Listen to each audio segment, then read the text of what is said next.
I'm constantly having to get up and tell myself that, no, just stay the course, just stick at this, and not get to a point where I'm like panicking or scrambling to try and like make stuff happen. Sometimes it's like just about trusting the process and trusting the journey that you're on. We are so focused on having everything sorted and figured out that we somehow hide all of our failures and our flaws and put them to the side as like some type of shameful thing that we don't want to bring out to people. That to me was actually just the most freeing thing, because I'm sitting here thinking to myself, man, I feel like I'm doing it wrong because I'm working so much. But actually it's just part of the process. It's the thing that makes us entrepreneurs. And that's the thing that most people just won't understand. If you're not willing to be the sole responsible for something failing or succeeding, then business isn't for you. Are you curious about how to spend your life doing what you were born to do? The things that truly light you up and come naturally to you? Well, you're listening to the right podcast. I'm Joseph Bobadilla, and I'm a creative business owner running a content creation agency. On the From the Inside Out podcast, we'll meet and interview high performers from all walks of life. If they've got a great story of how they've built something or are simply thriving, doing what comes from the God-given dreams, talents, and gifts that are inside of them, that's who we're going to talk to. So together, let's find out what it takes and the rewards of building your life from the inside out. Yeah, it is always awkward starting these things.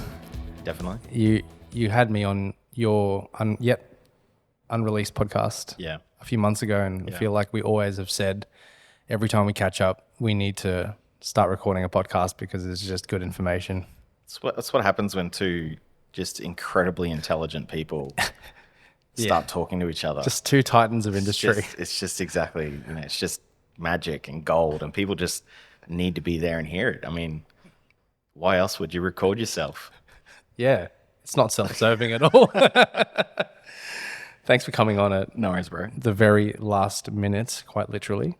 And I'm very excited to have another chat with you. I feel like this is probably going to be half a catch up and half just going through what I'd normally want to know and find out. But what's your name? My name is Adrian. Adrian? Moriconi or Moriconi. Is that the proper pronunciation? Who knows? Probably. Moriconi. I have some Italian heritage there, but Are you a handsy talker? This is about the extent of my Italian. Well, which is probably incredibly offensive to people. Oh yeah, I probably shouldn't Maybe do won't that. do that again. But it's a pleasure having you here. Thanks, man. Again, with such short notice. But we've known each other for a while, and again, I've watched us develop over the last couple of years, and we work, for those who don't know and probably hear later on, in very similar industries, and we've kind of crossed paths and helped each other, collaborated over the years. But currently, you run Kilr Web Design. That's the one. Which is a web design agency, but I'm sure you could extrapolate, you could expound rather on what you're doing at the moment. Yeah, I mean, we kind of like are focused on three main areas. So like being a small business, I'm really passionate, and being a small business, but also passionate about creative. I kind of looked around the market, and there's not really many companies out there or many agencies out there that really do a good job for small business. They typically tend to template things, or really just kind of give them, maybe it's a design that they've used on 10 other projects, and they just kind of like banging it together to get it out the door.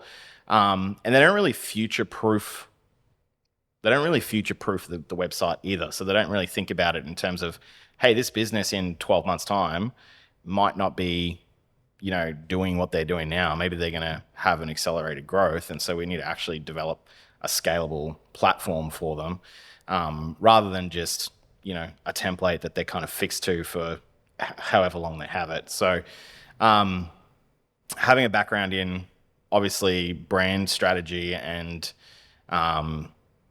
focused on kind of design sides of things, I wanted to really focus on making sure that whatever projects I'd made for clients, that they were unique to them as a business, that they weren't just another cookie cutter.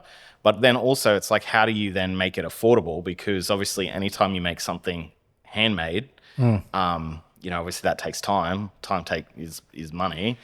So, I am somebody who's very analytical. I like to break things down, create processes.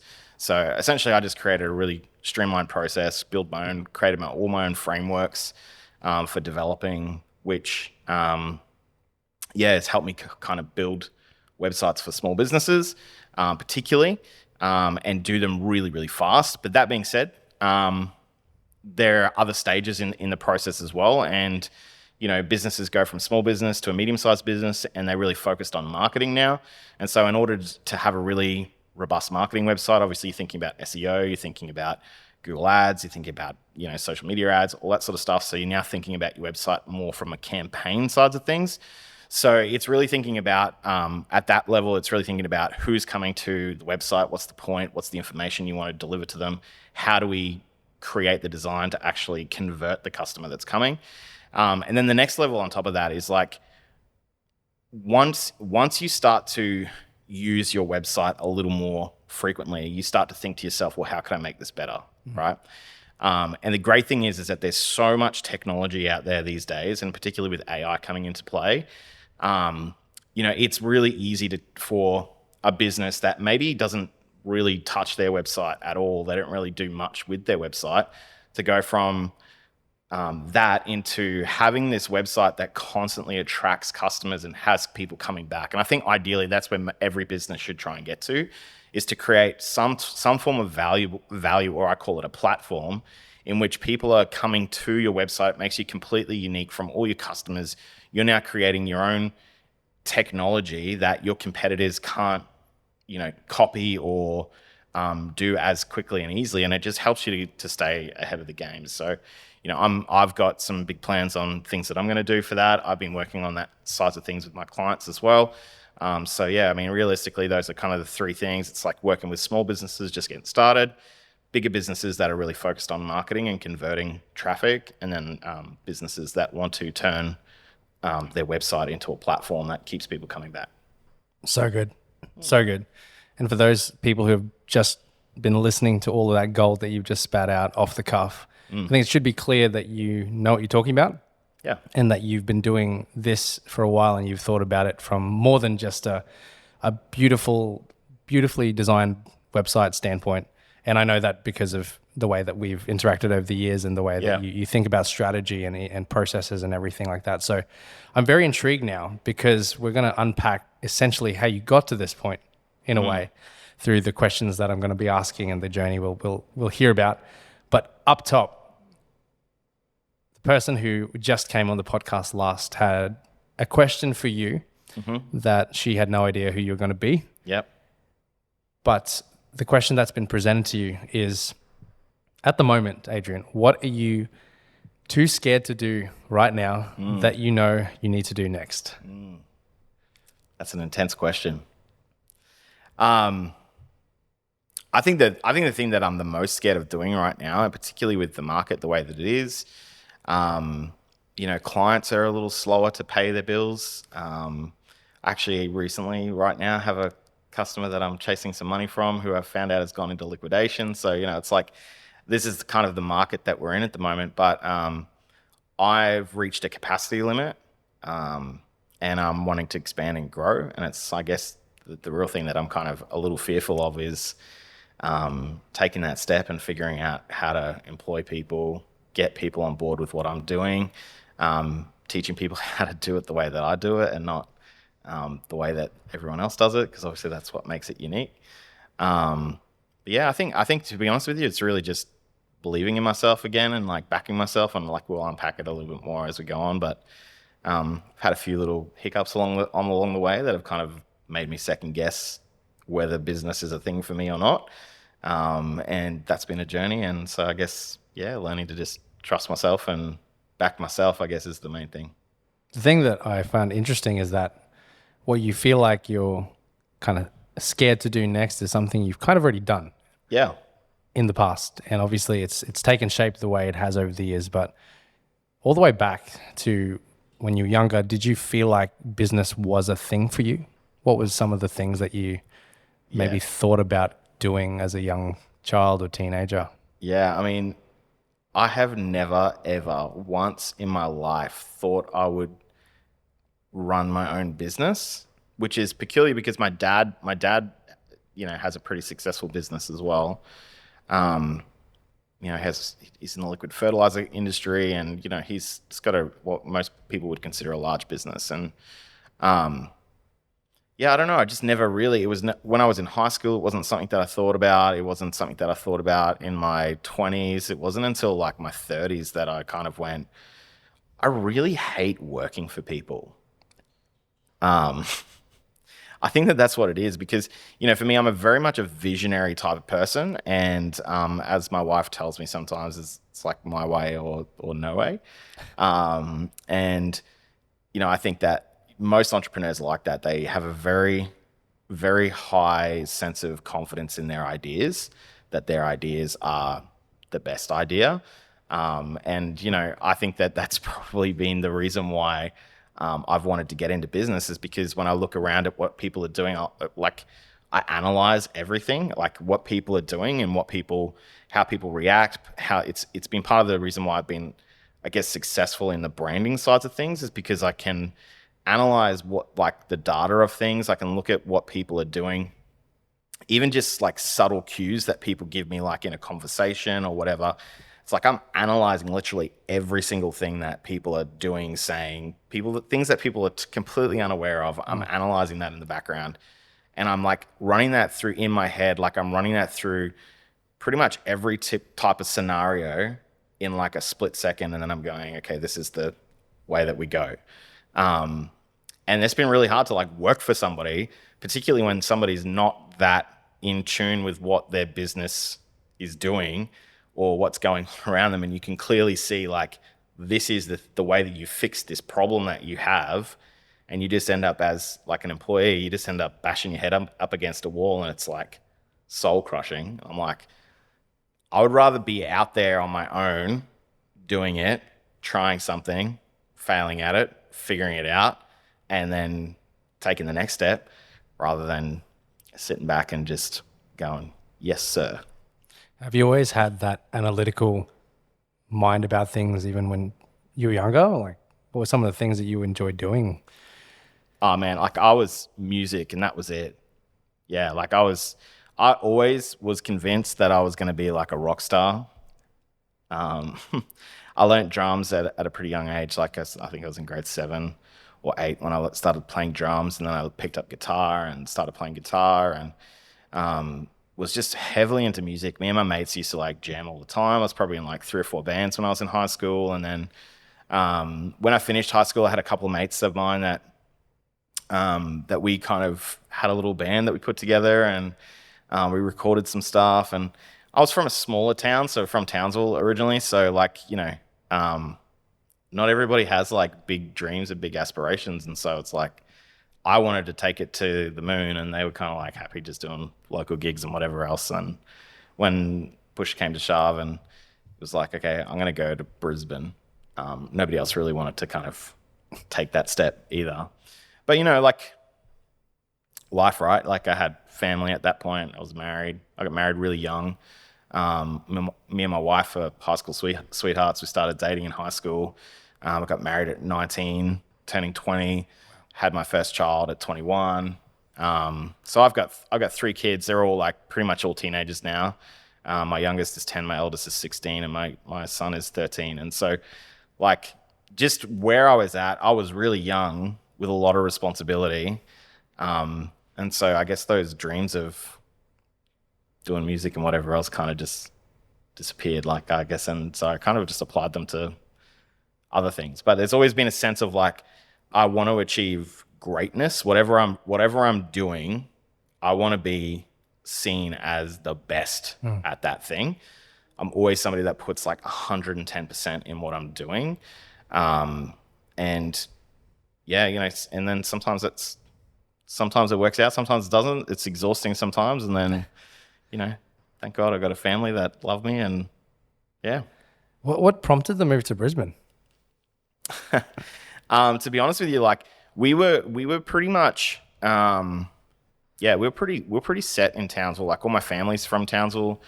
I'd always known that I was going to move to Brisbane, and yeah, I kind of have been a part of like pretty involved in like church, and so there was a leader or a pastor of another church in Brisbane that I kind of felt like I wanted to kind of come and be a part of what they were doing here in Brisbane. And it just happened to be like right at the time, 2009, it was the global financial crisis, and Yeah, then wow.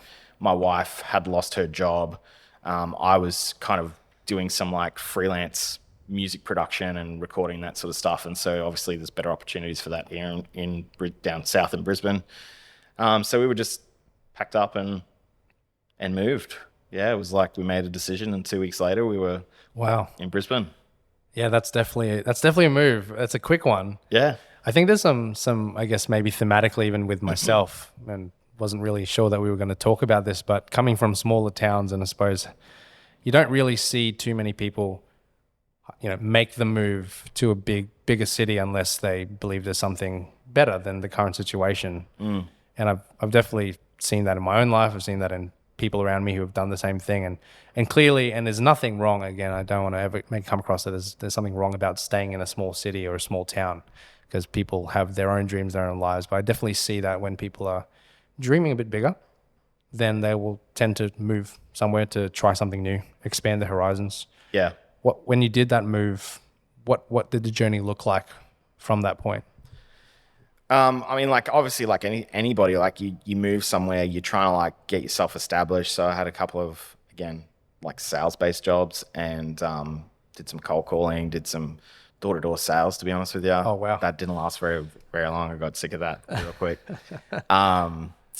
But yeah, like I kind of just did whatever I needed to do to kind of make some money, and get going, and you know.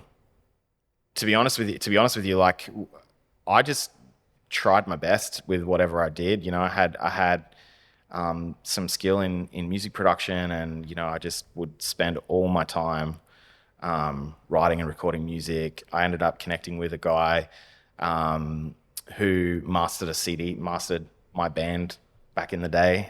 He did the mastering for it, and then he was like, "Hey, I've got this studio here in Brisbane that I'm kind of putting together. Do you want to be a freelance engineer there?" I was like, "Yeah, sure." So I was kind of then like, I was kind of just in the local music scene, just like literally going to gigs and talking to bands, like nothing major or anything, but just talking to bands, drumming them up, saying, "Hey, got the studio." So I learned a bit of sales, all of that sort of gear, and used the door-to-doors tricks, and my like in all of that, like my experience has been very eclectic, like sales, customer service, music production, graphic design. I did do some web development there as well, and then eventually I ended up going on staff at my church as their production manager. So I did that for about 4 or 5 years, and it's pretty massive deal, because we had 2 campuses in Brisbane that were what we call a bump in, bump out service. And it was a pretty sizable PA that we were bumping in, bumping out. So in that process, I learned how to systemize things to make sure that we got in and out really, really quick and efficiently. I learned how to develop teams of people and train people on how to do things and break things down so that people could understand them simply.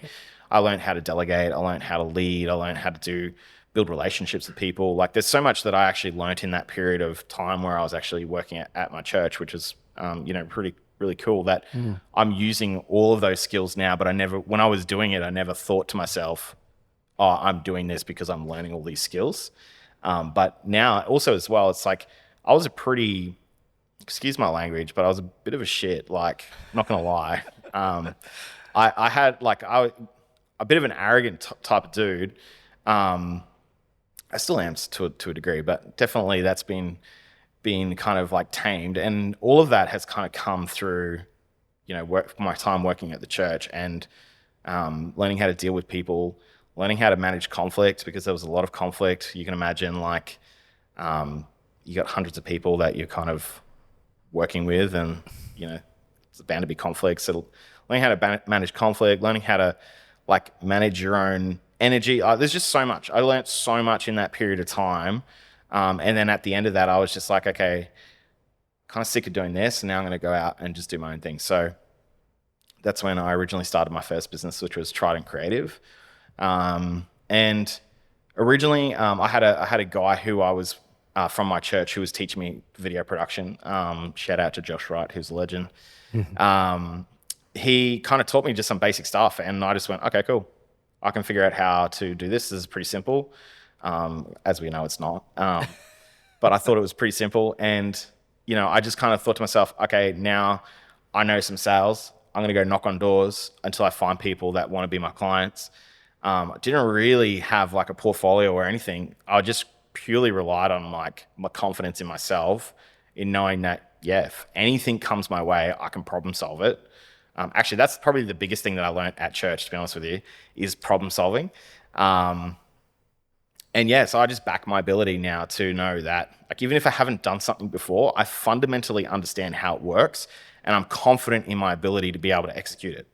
Yep. Even if I can't execute it, I can find people who know how to execute it, but I know the process. I understand like the logical flow of it, so that when somebody comes in to do the part, I know exactly what I need them to do, even if I don't have the skills to do it myself. Yeah. And that's come from, again, your combined knowledge, the innate talents, what I'm hearing, also the experience of all of the fundamental things about business, sales, operations, team, and then funny enough, what I'm hearing is the delivery side was the thing that you're like, oh, we'll figure it out. Yeah. Rather than having the product polished, you've done all the other things, but you're like, we'll figure it out, which is very entrepreneurial. Yeah.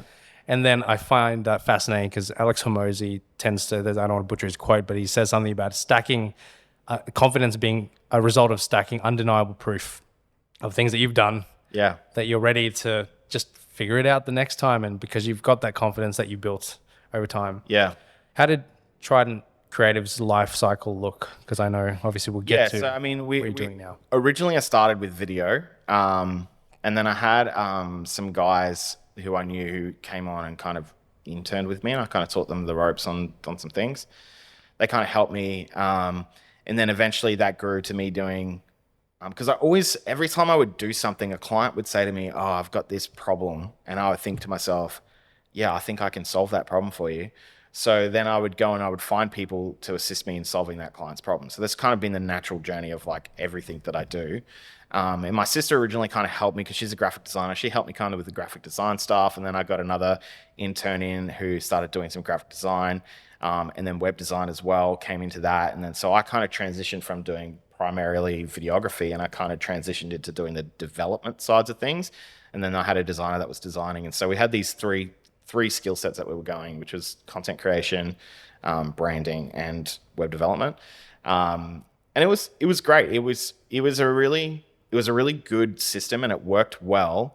And then during COVID, like everything, I just kind of overestimated myself a little bit, and there was a lot of money floating around. Like, as you know, from the government, and people were spending money on marketing. And so I kind of, in my naivety, just thought to myself, oh yeah, like this is just going to be a trend that just continues. And so I kind of probably just overextended myself a little bit with overheads and things like that, which is coming back to the reason why I'm a bit nervous on employing people again, because currently I'm working with contractors and freelancers to help me execute.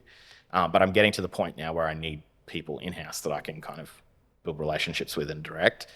But yeah, I kind of overextended myself, got myself into a bit of debt, which then made me have to kind of just reevaluate what I was doing. So I just kind of went back to the drawing board, and I went, okay, this idea works, but my current way of doing it is not.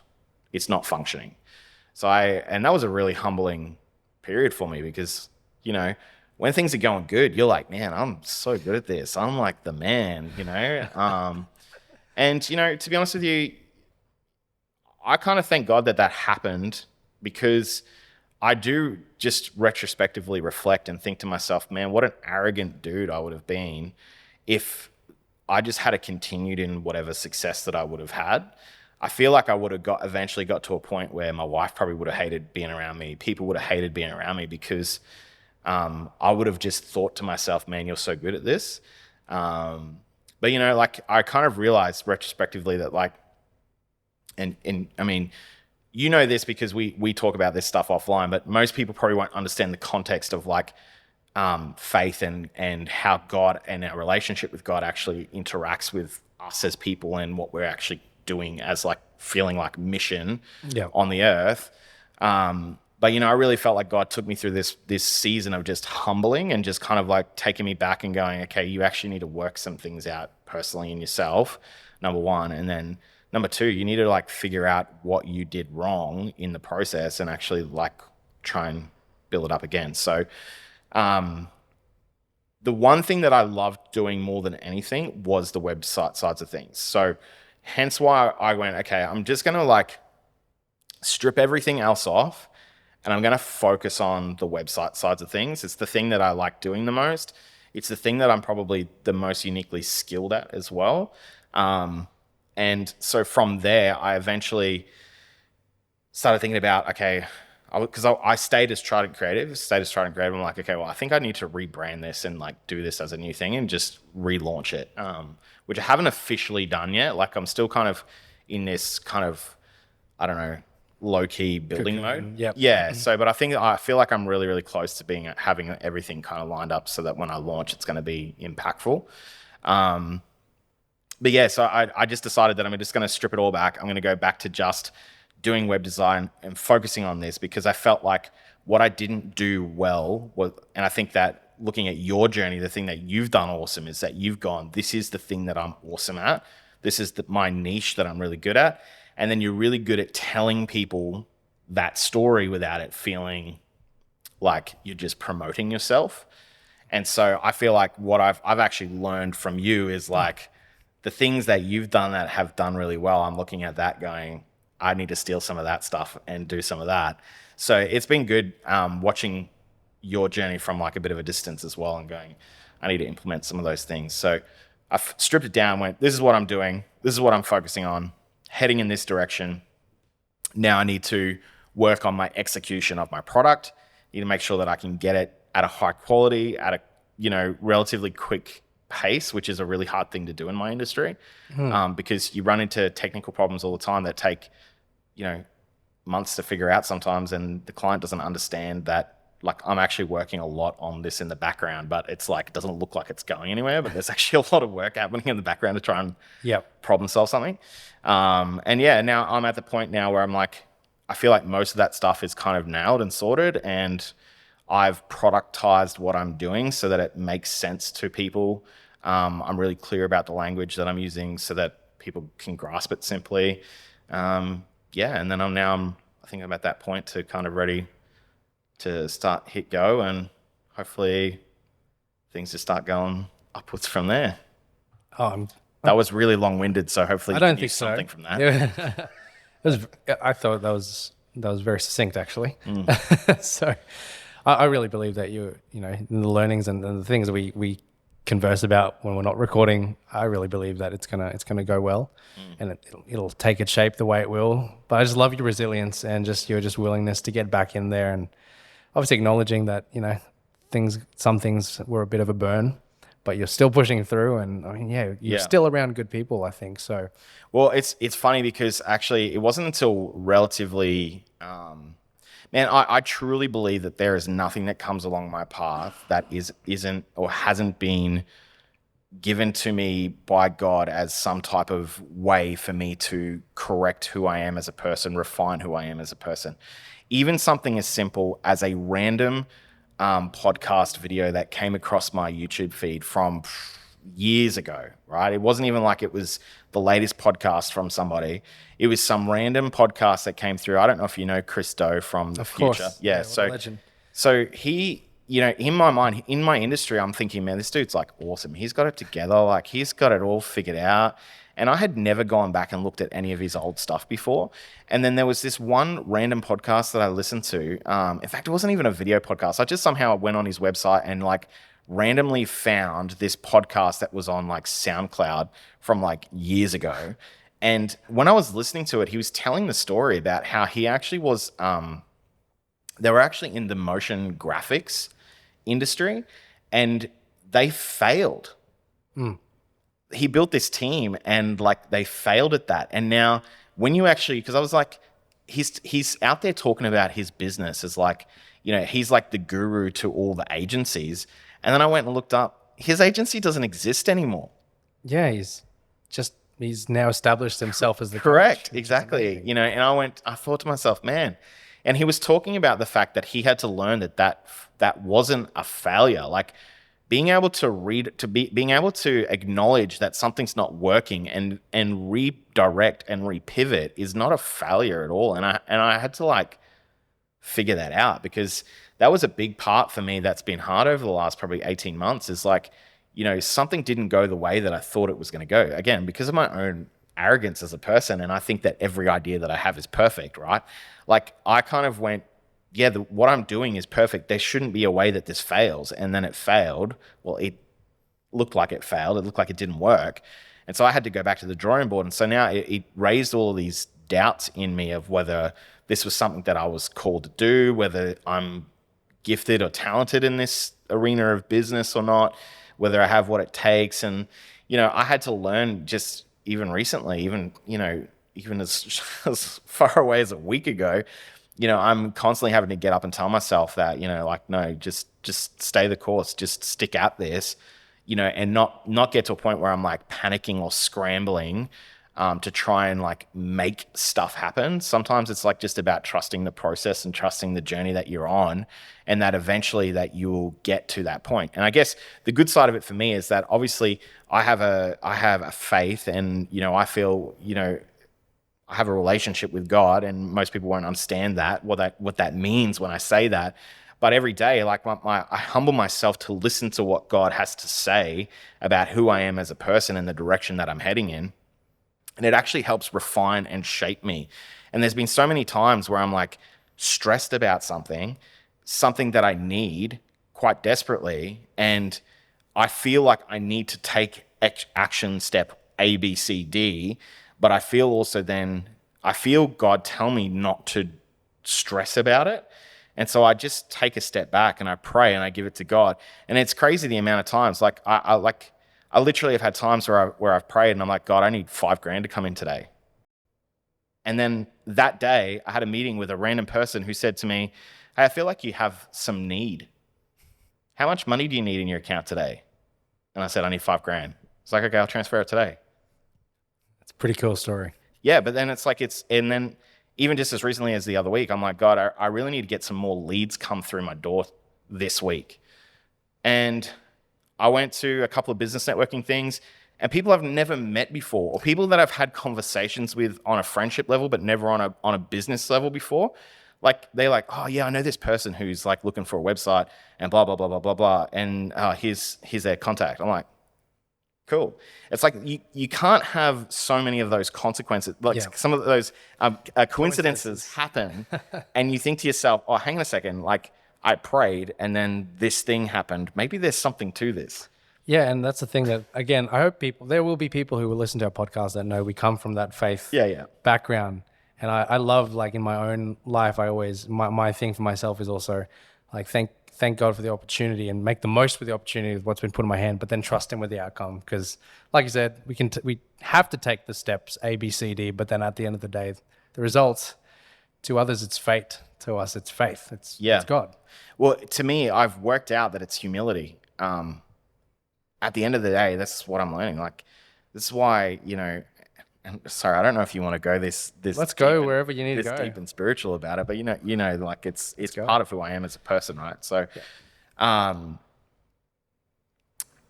you as a person, for you to reject God is for you to not to pray is a pretty proud statement.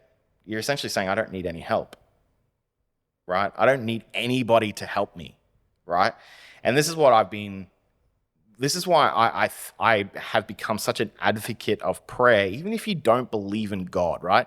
Even if you're somebody that thinks to yourself, the idea of God is ridiculous, and you have all of these flaws that you can pick up in the idea of God. And if you do, come and talk to me, because I guarantee you I can help you work through all of them. But that being said, the idea of just simply saying that you don't have the answers And asking somebody for some help, I think is just fundamental to what most people have wrong with their life. Correct. You know what I mean? Like, we are so focused on having everything sorted and figured out that we somehow hide all of our failures and our flaws and put them to the side as like some type of shameful thing that we don't want to bring out to people. But in fact, if we actually bring that stuff out, number one, it helps you have better relationships with people. You know, our relationship is partly big, like, and has so much connection because of how honest we've been with each other. And there are other people that I've had those same conversations who aren't Christians, by the way. I've had really deep, meaningful conversations with, and they become people that you have a relationship that's not like anyone else. Yeah.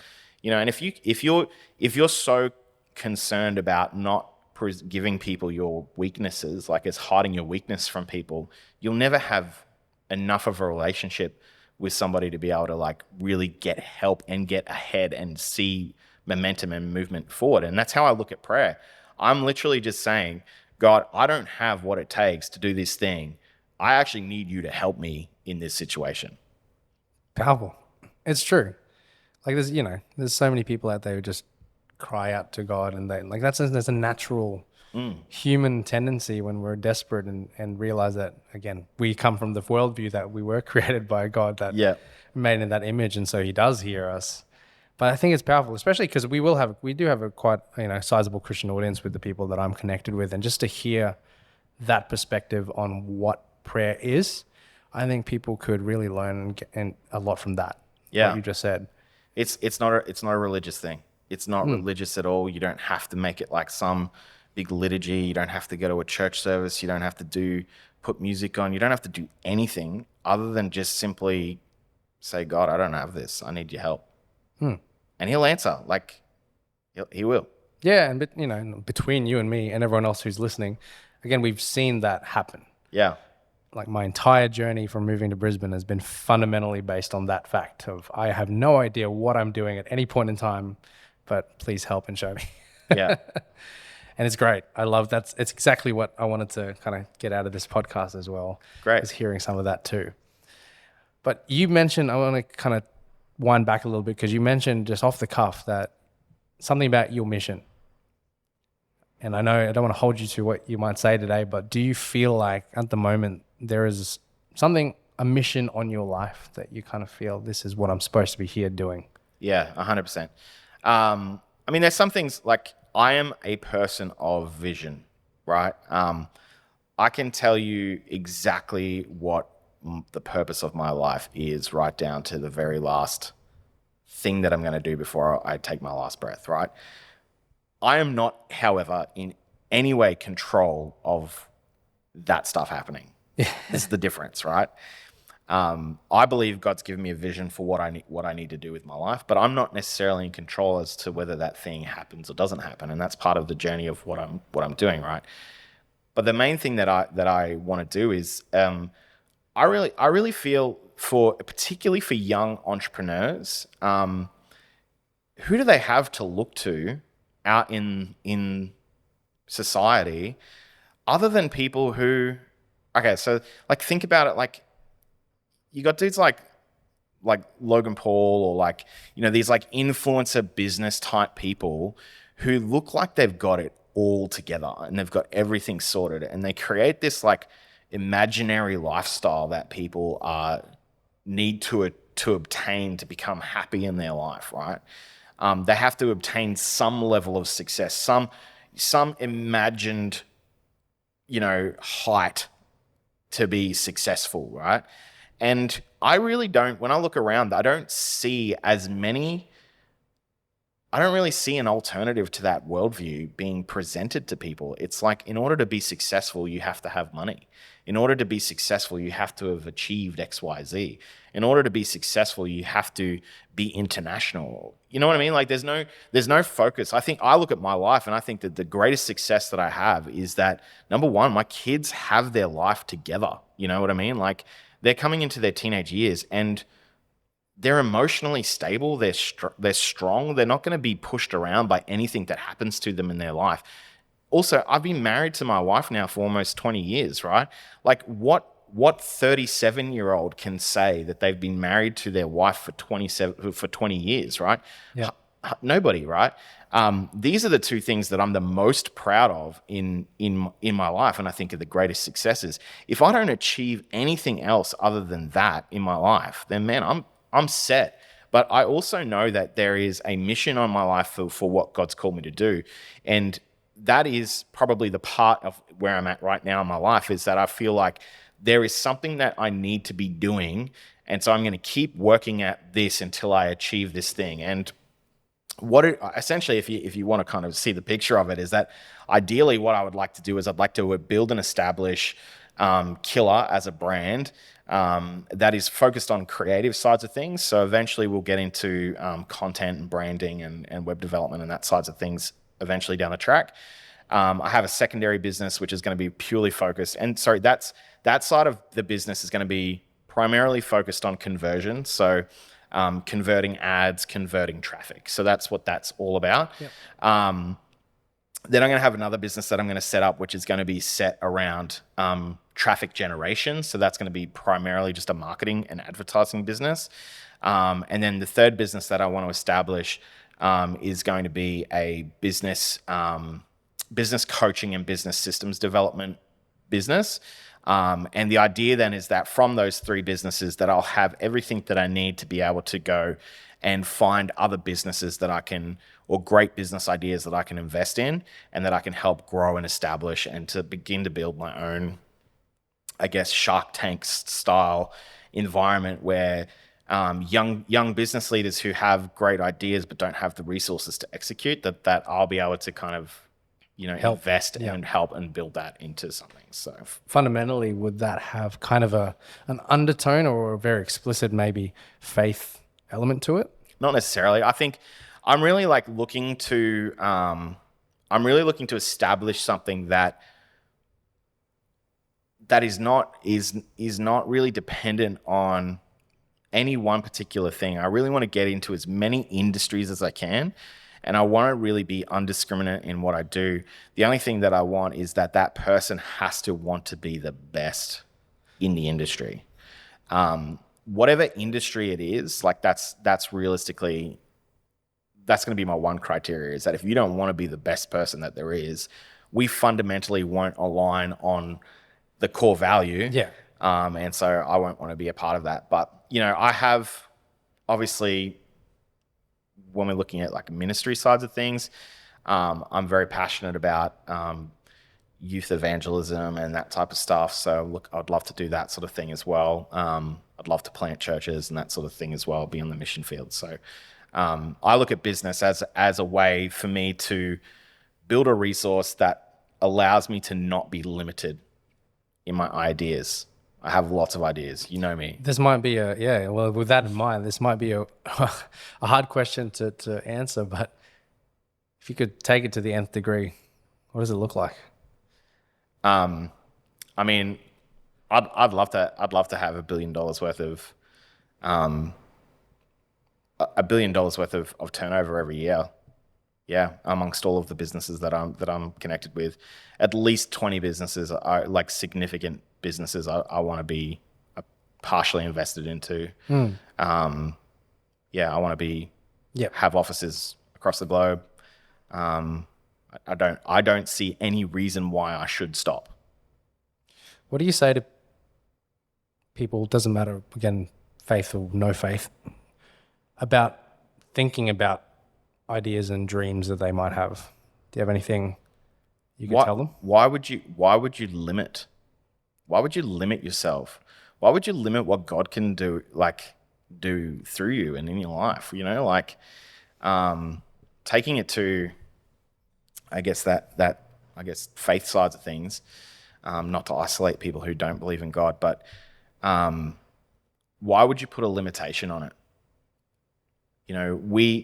The one thing that we have that pleases God is our faith, right? When we have faith in God and what He can do, I'm not looking at any of this stuff thinking to myself, man, I am so good that I could do all of these things. I'm actually looking at all of this stuff and thinking to myself, and God, I really believe that you could do it. I can't see how it can be done. I have no clue, no way, no thought process of how it could be done. But I just know that over the years, like the more that I trust God, the more He reveals more of a vision to me. So this idea, this vision that I have is not something that is like I had when I was 14. Yeah, And when did it come? it's just been a slow progression over the journey of my life. It's like every couple of years, it's like almost like another piece to the puzzle. Another piece of the puzzle has been added. And it wasn't until probably about 3 or 4 months ago that I had like, I feel what I feel is like the final piece to the puzzle actually be given to me. And now I'm in a process where I'm like, okay, now I need to execute on what I need to do in my life to figure out how we start actually making this not just some idea or some dream, but actually making this into something real. And, that can be particularly a daunting thing, especially when you're just starting out. And that's where I'm at, right? Like I'm literally at ground zero. Have I achieved any form of success or notoriety, that any reason why anybody should listen to anything that I have to say? Like what have I done as a person? Nothing, right? Like, I'm just some 37-year-old who's got a high self-esteem, like who believes in himself. Like that's literally all I have, right? But let's see what happens in 10, 15 years time, right? Like this is the thing, is that you can't look at your life and look at where you are right now and think to yourself that I'm going to see the lens of my world through where I'm at right now. If you do that, like that's the quickest way to limit the growth of your life. You got to think about yourself. Like, man, I look at myself and I don't see me as I am right now. I see myself as what I'll be when I'm 50, when I'm 60, and that's the type of person that I see myself as now, and that could be a little bit hard because there's obviously a bit of disconnect between reality and, being out there. You just got to learn to be both those things at the same time. Just for people who may not know your backstory, and I know you're very, very humble about the idea that you know one or nothing. But I mean, for me, coming to Brisbane as again a no one and having no idea what I was doing, to come across and meet you in November 2019, and to see what you were doing, and I believe it was a success, regardless of how you feel, because if anything, it's helped people like me to look at that and aspire to something. For those who don't know, when I met you, you had a team and a creative studio and an office, and were doing things that I wanted to do and I know I had to achieve. And then again, just getting to know and build the relationship with you and hearing the journey, and I've learned so much. So it's contributed to me, who again, I hope has also helped to contribute back to you. And 100%. And I think that's by no means have you not accomplished anything. That's why I'm very bullish and very excited for what you're about to do. Before we, I guess, get into closing the podcast, I'm actually very curious, especially because both of us have done and are currently running creative businesses. We both share very similar worldviews, and both of us, I would say, are self-confessed analytical people, which makes us a very interesting fit in a world of creative people. I'm the first person to say I'm not an artsy creative person. I'm very logical. And to me, creativity actually, as I explained it to my wife the other day, it actually just comes logically to me. It's like, this should be there because that makes sense. Yeah. I should put this person on this side of the frame because that makes sense. I would hit record at this moment because that makes sense. I put my camera behind this thing to achieve it. It's all logical to me. Maybe it sounds boring. And so I get some artistic, enjoyment from it. I'm a creative person. Yeah. But I know you also have some of that analytical side. What do you think's missing, or what do you think people who are interested in doing creative business ventures should know about the business side of creativity? You have to know in yourself, okay, I think it's really important for creative people to know whether they're an entrepreneur or whether they're a freelancer. I think that the number one mistake that creatives make is that they think to themselves that they are an entrepreneur, but they're just a freelancer. They have no real drive to push them through the hard times. Okay. And so what ends up happening is that, you don't end up doing sales calls. You don't end up doing, you know what I mean? You're like, you don't invest in like, equipment, and you don't invest in like, people and processes and things like that, because that type of person is somebody who really should just become the best freelancer that they can possibly be. They should be the best. What they should aim for is to be better than every other freelancer that there is, so that they can increase the hourly rate that they're worth to people, right? Whereas dudes like you and I, we more so operate on a business model where we're thinking about what we do as a business, as a product to a customer that has a need. Yeah. So we think about it in the sense of, like looking at what I do. Okay. I look at it and I think, okay, small businesses that are starting out probably don't want to spend more than $1,500 on a brand new website, right? That's probably about the absolute limit that they want to spend. I think about that and I go, that's a product to me. I have to figure out how I make a website that attributes all of the things that I'm passionate about, which is making sure that it's unique, that it looks fantastic, that it functions well for them, that it is going to be able to scale with them. Okay, I have to figure out how I do that for $1,500. I don't sit there and try and justify, that it's going to be 2.5.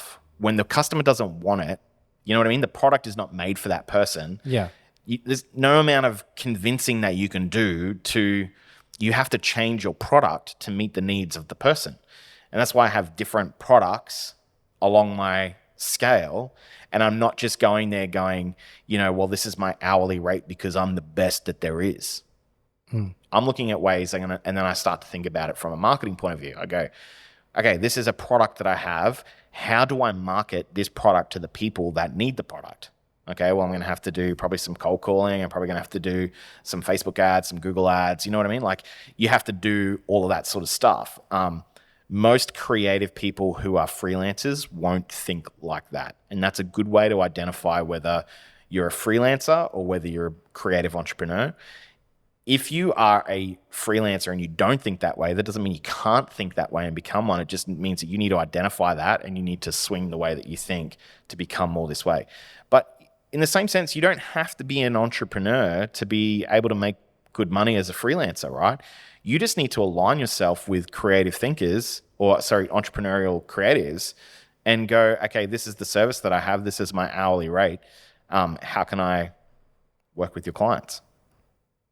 I think that's the best way to look at it because, there's definitely a place for freelancers in this industry and there's definitely a place for creative businesses.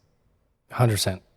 And I think both of us could attribute doing this for at least 5 years each, that you kind of learn what it is about the business side that you missed at the very beginning. Yeah. When we're so focused at the very beginning on what really is just the product. And then you start to realize over time that there is all of the other things. There is the acquisition, the operation, delivery, and you have to somehow combine thinking about all of those things at the same time while smiling and selling it to your customer and delivering and paying your bills and all that stuff. Yeah. But it is a journey. So yeah, and I probably just to add to that, I think that the flip side is that freelancers love what they do, right? Freelancers they love being on the tools. You know what I mean? Yeah. I remember what that was like. Yeah, and I was a good freelancer at one stage, but I'm not anymore because it's not that I don't like being on the tools. It's that my value to my business is beyond me being on my tools. Correct. And I've identified that. Correct. And I think, didn't know that we were going to talk about this, but even with me and my current business coach, we've been talking about opportunity costs and breaking down what are the things that you're doing in your business now based on, the value to the business. So therefore, I've learned, without going too into detail, that if I'm not marketing and selling, I'm basically I'm working at 10% of my actual value to the business. If I put the same amount of time filming and editing into the marketing and sales, I would literally 10x this business. And that's something I'm trying to figure out because I'm still needing to, but I love it, but I'm understanding now. It's my call. Do I want to do that or do I want to continue honing the craft? Exactly. And this is where it's exactly the same place that I'm at. And I've had to ask myself, am I happy earning $150,000, $160,000 a year being a freelancer for small businesses, small, medium businesses as a freelance web developer, right? Like I could be very, very happy just doing that. But as a person, I'm fundamentally not that way wired. I'm like, how big can we make this thing? How far can we go? Like that's how I am as a person. That's how I think. So I'm already like going, okay, I've created this and I've been on the tools, not so that I can get better at the tools, but that I can figure out the best way to be the most efficient on the tools. So that when I get somebody come in, I know how to train them, I know how to teach them so that they can be efficient at their job too.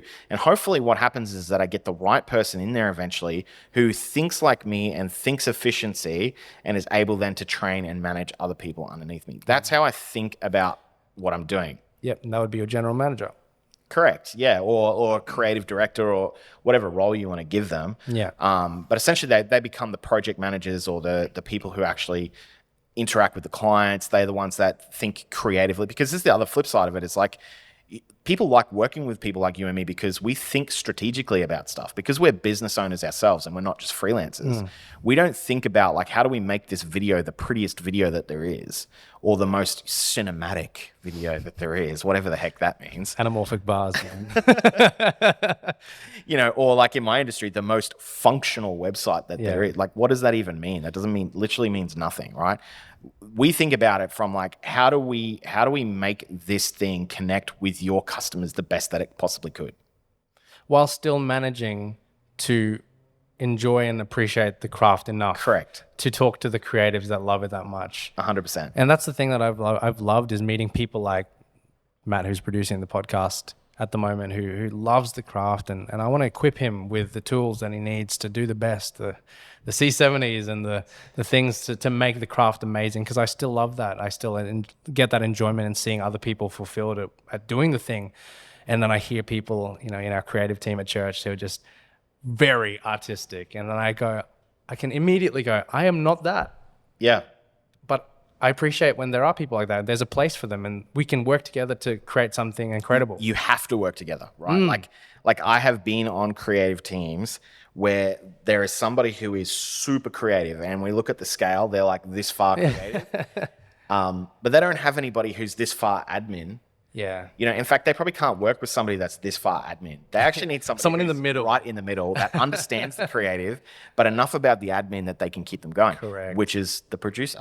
Correct. Right? The producer is the most underrated role in anything. Nobody's going to pay you extra money for a producer to be on set. You know what I mean? Like when you put that line item on your bill that says "Don't tell producer," them that. Listen, let me tell you right now, if you're listening to this video and you see the line item of producer on there, you need to pay for that, because that is the very thing that is going to give you the best result, right? Cool. I wasn't sure where you're going with that. It is definitely a billable expense. 100%. People don't understand, because people don't understand what that role is and the importance of that role. And so therefore, when they see it on a bill, they go, oh, don't we just need a videographer to film it? It's huge. Yeah, it's huge. And exactly, it goes into that middle ground. Like they're not exactly fully thinking about the admin, not fully thinking about. So yes, any Brown Fox clients and Kilr clients listening to this, we are all adding producer fees to our project.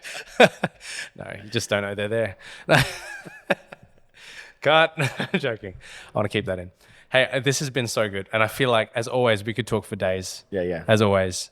But I want to actually just ask a few short questions about, like, say, what would be the best piece of advice that someone's actually given you that you've implemented and you've seen work in your journey?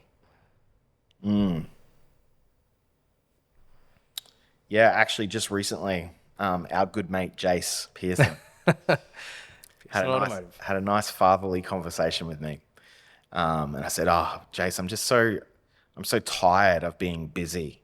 And I said, and he just asked me flat out. He said, "How many hours are you working?" And I just said, "Probably 60." And he goes, "Welcome to business, mate." That to me was actually just the most freeing thing, because I'm sitting here thinking to myself, man, I feel like I'm doing it wrong because I'm working so much. But actually, it's just part of the process. It's the thing that makes us entrepreneurs, is the fact that we love what we're doing. We love building it. and we're willing to put the effort and work in to make the thing that's an idea in our head Absolutely. a reality. Otherwise, that's what separates somebody who's just got a dream from somebody who's gonna make it into something. Absolutely. Like you say that, and I've had similar thoughts, and except I'm in a, I'm in a headspace where I'm quite excited. So I'm not currently in a bit of a lull personally. But even yesterday, I was in church and I was watching the screen, and there's like a video that came up during church news, and I took a photo of it and I put it into our group chat at work because I got excited at the idea, thinking this is an example of something that we can do, again, learning from someone else who's done something, to put into what we do so that we can push to the next level. So we can serve the clients that are on the level of this production. Yeah. They would expect something like this. So that was my thought process in sending that. And it got me excited in the middle of, and it's stuff like that where I go, you're just always thinking about it, but you love it. Yeah, because it's ours. It's like, it is the thing in our life that we have the most responsibility for. And no one else has responsibility for it but us. You know what I mean?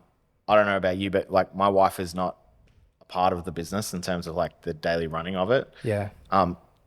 It's not her responsibility to make it make money. It's my responsibility. So that's why I got to put the effort in. Yeah. Well, that's on my side. It's something to not spoil, but Annie, my wife is going to be part of what we do a bit more next year. She's already actually starting now, doing some things, learning the craft and learning process and marketing. But no, exactly. And that's the thing. It's again, self-awareness for them, Kim, that's totally fine. Yeah. I mean, there's nothing wrong with it. She's got her own things that she's responsible for. Like, she's pretty high up in what she does. And it's like, she's got her things that she's responsible for. But she's got a team of people that are also responsible for what's going on. That's the difference of working in an organization versus being the person who's the head of that organization. It's like, if you're the head of something, there is no one else other than you that's ultimately responsible for whatever happens to it. Yeah. And I think that's the driver. And that's the thing that most people just won't understand. If you're not willing to be the sole responsible for something failing or succeeding, then business isn't for you. Yeah, I was listening to, again, one of the core influences for this podcast for me is the Diary of a CEO podcast by Stephen Bartlett. I'm pretty sure it was him that was talking about how he was talking about, so it's kind of layered. He was talking about Ben Francis, who's the CEO of Gymshark in the States, and at the same time, like say someone like Drake, and they've both got different pressures on them. And they're both entrepreneurial, but one of them has like a pressure of fame and public, viewership, and dealing with that privacy. And then Ben Francis, at the same time, like he was able to sit down with him in a cafe and have a conversation. And his executive assistant was the only person there. No one was mobbing them, but yet he is technically has a net worth that's 3 times of Drake. But you couldn't have that same conversation with Drake in that cafe because you wouldn't even get close. But then he said, but then it's a different type of pressure because what you don't know about Ben Francis as he sits there calmly in the cafe is that if he doesn't make certain moves, hundreds of people won't get paid next week. Correct. And it's like, that's an unreal amount of pressure to like think about. Yeah, 100%. 100%. Yeah, it's crazy. And I think that's why I have the utmost respect for anybody who is the head of an organization, because nobody in the world, no matter how big it is, even if it's from the smallest organization to the biggest organization, nobody will understand the pressure that you're under, because that pressure is yours alone. You're the only person that is able to handle it because that's your thing that you're responsible for. And that's totally fine because, like Jay said, welcome to business. Yeah, welcome to business. But this has been awesome, man. Yeah. I love where we went with this and how it took shape. And obviously, I asked you a question at the very beginning, and I don't know out of the list of guests I've got coming up next who's going to come on. But if you were to ask them a question, no matter how deep it is, what would you want to know? Yeah. Oh man, that's deep. I think that the thing that I have always wanted to know is, I love to see what people's processes are for managing cash flow. We use the same one currently, I'm pretty sure, because you put me on it. Yeah. But like, Yeah. I want to know like what were some of the keys, I guess, that they figured out to managing their cash flow. Very interesting. I feel like that means that the next guest has to be someone who's running a business or in finance. I mean, yeah. I can't answer this question. I'm not the guest, so I can ask another question if you want another question. maybe let's get a B question in case it's not. B-side question is, how do you plan your team members and who's next to bring on board? Cool question. All right. So at the moment, you said that Kilr isn't officially released. Yeah, I mean, it's kind of like soft, kind of on the download. Like I'm doing some like networking, and so people know about it from that. But yeah, hope you don't mind that I've talked about it about 3 or 4 times on the podcast today. Listen, I feel like I'm close enough to officially launching it that probably by the time you put this out, I'm hoping that I have officially launched. Great. If not, it'll be very soon. All right. Well, next week. Well, regardless of that, if that's the case, if people want to find you online or learn more about you, how can they get in touch? Yeah, I mean, you can go to kilr.au. There's enough of stuff there that you can kind of see what we do, and yeah, it's only going to get better from there. Awesome. Thank you so much for taking the time today. No worries, to chat with me, and to all of our very, very valuable listeners who have followed along. Thank you so much for sticking with us, and I hope that you've gotten some value out of this conversation. If you want to hear more and get excited for the next podcast guest that we have on, then please give the video a thumbs up on YouTube, like, share, follow if it's on Spotify or Apple Podcasts, and we will be releasing the content on our personal channels, and you'll hear more about it when the time comes. So thanks again, Adrian. No worries. Looking forward to catching up soon. Sounds good.